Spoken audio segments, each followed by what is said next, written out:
everyone, and welcome to Ferris Sports Update. I'm your host, Rob Bentley, and thanks for tuning in. On today's show, we'll update you on the Ferris State men's basketball squad, ranked third in the country. We'll check in with Ferris State football following National Signing Day, and we'll wrap it up with Bulldog women's basketball and head coach Kendra Foston. But first, we'll start with men's basketball, joined by assistant coach Jim Lake. Coach, welcome to the show. Hi, Rob. Certainly your team off to a great start this year, 25-1, 13 straight wins, and obviously started off an important four-game road stretch here with two big wins in Ohio this past weekend. Yeah, a great way to start. You know, I mean, we're looking at this being the focal point of February, you know, coming back for two at home, you know, but, you know, we got to take care of the ones in front of us, and, you know, it wasn't easy. It's not going to be this week either, so, but we're excited. We're excited to go up north and see what we can do.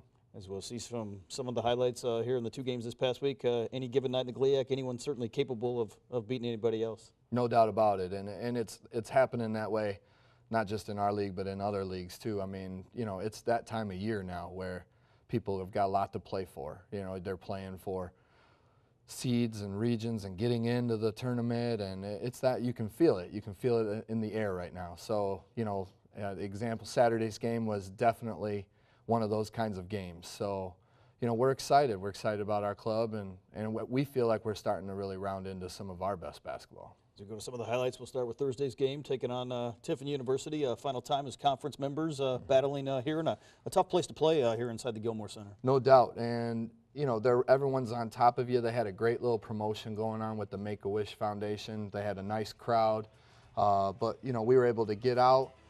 You know, kind of not to the best start. You know, we were able to kind of, you know, we traded back and forth through the whole first half. You know, we made some good plays, made some poor ones. They were certainly ready to go. You know, but we snuck in at the half.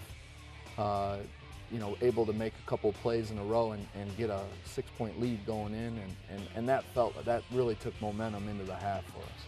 Obviously, they played a lot of zone, and we just saw Taekwon Greer with a nice jumper against that zone, and really found a way in the second half to attack and get some buckets. Yeah, you know, and we've been good against zone all year. In the first half, we needed to make a couple open shots. You know, second half, we were able to continue to move the ball, get inside more, not settle, but get some good shots, the shots that we wanted, and we were able to make them. But, you know, it was good. It was a good way to kind of attack the zone inside out. We're trying to get it, you know, and pass and move. Don't stand, don't just shoot jump shots. Had a big finish to the first half after a 1-point lead. You stretched it to 6 right before halftime, and then a quick start here in the first 5 minutes of the second half. Yeah, you know, and that speaks to the depth that we play. You know, we're committed to playing 10, 11 guys, and you know, we count on being able to come at you in waves, and you know, and set ourselves up to where we can keep a constant pressure on our opponents. And you know, it worked good. Worked good against Tiffin. I think they wore down a little. You know, we were able to make a couple shots and able to stretch the thing out a little bit. How important is it to get the win on the Thursday night to open up a road trip like that? Oh, you know, a win is good anytime you get it. But you know, it kind of sets the week up for you. You know, you're always going into. I think the mentality is a split is good. You know, but once you get that first one, then you can kind of try and maybe get two. You came back on Saturday and taking on a very good Ashland team that you saw early in the year. And obviously, both teams have grown quite a bit since that early part of the season. Yeah, the first time we played them, you know, we had a really unbelievable shooting night. And to be honest with you, in a lot of ways, I thought we played much better in this game. And we knew it was going to be a war. They're a great program. John always has that team playing well at this time of year. They've got one of the best players in the league, you know, and so we knew it was going to be a big challenge, and they had a great crowd. It was a great atmosphere, and it was a great game, great GLIAC game. Obviously, you got off to a good start here. Zach Kankins had a strong first half for you. He had a great game. Other than the foul trouble, he's been having a nice stretch here for probably the last 4 weeks, where, you know, he's really started to slow down, see what teams are doing, and he's really become an anchor point for us. You know, in a way that's new for, you know, he's always been a great player for us.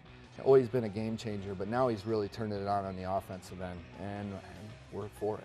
Yeah. Had a 6-point halftime lead again, but here in the second half, got into a little bit of foul trouble in terms of the team fouls, obviously working in Ashland's favor. Yeah, you know, we're pretty good in the league. We're pretty good as a team that doesn't foul. You know, we stress that a lot in practice. You being aggressive without fouling. But, you know, the whistle, you know, maybe we weren't moving our feet quite as well as we needed to or something, but, you know, the foul got heavy, you know, and so they were able to slow the game down, and that favored them. You know, they made free throws, we weren't getting as many, and so it kind of grinded into, you know, a typical back and forth. So, you know, we wanted to keep the pace up, but it wasn't up the way we wanted in the second half, so we're going to have to try and win a different way. Obviously, here buzzer beater to send it to overtime. We'll check in on that highlight again here shortly, but in overtime, obviously made some big plays here early in the overtime session. Yeah, I liked our attitude. You know, we put a few subs in the start, and they started off well. I mean, we went 6 straight minutes with our regular guys. We felt like we needed to get a few new guys in there. They got us off to a good start. We were aggressive offensively, and we kind of gotten our momentum back, obviously, from the big shot. You know, Noah King was really aggressive in that stretch. It was good. You know, we had a lot of guys make plays. It was nice. 97-91 in overtime, the final. Let's go back to this final play and talk about what you guys drew up here in the huddle after the timeout. You know, it's a basic play. A lot of people recognize it, you know, from Valparaiso and Bryce Drew years and years ago. I think it was Bryce Drew, but, you know, we threw the ball. Meach threw a good pass. The middle guys got to find the ball. Pete had fumbled it a little bit, had good clock awareness, knew he wasn't going to be able to get past anybody, kind of got himself turned and squared as much as he could, and got good from 45 on the bank, so happy the bank was open. That's good. How exciting is that for you guys now going into a big trip to the Upper Peninsula this week? Oh, you know, I mean, it'll make practice enjoyable. It'll move things on, but you know, we got a new challenge in front of us here, the UP trip, and a couple teams that, you know, have already secured their spot in the GLIAC tournament. You know, we're all playing for seeding, and we got lots to play for. You know, tough places to play. I mean, Coach Luke's, you know, he's got a great squad. He's got one of the league's best players in Kyle Monroe, you know, averaging like 26.6 per game in conference. I mean, he's a huge challenge.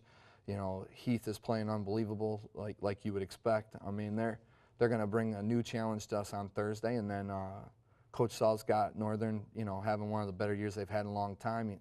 You know, he's got a typical Coach Saul team now, and they're figuring out ways to grind out wins, you know, and they've got 2 really outstanding players in Naba Eccles and Isaiah Johnson, you know, who are playing great, and now you've got Perez, you know, playing like a senior. I mean, they're going to be tough challenges. Excited to go up there, you know, see what we can do. Well, Coach, congratulations again on the sweep in Ohio, and best of luck as you travel to Michigan Tech and Northern Michigan this week. Hey, thanks. It'll be fun. We'll be back with more Ferris Sports Update right after this.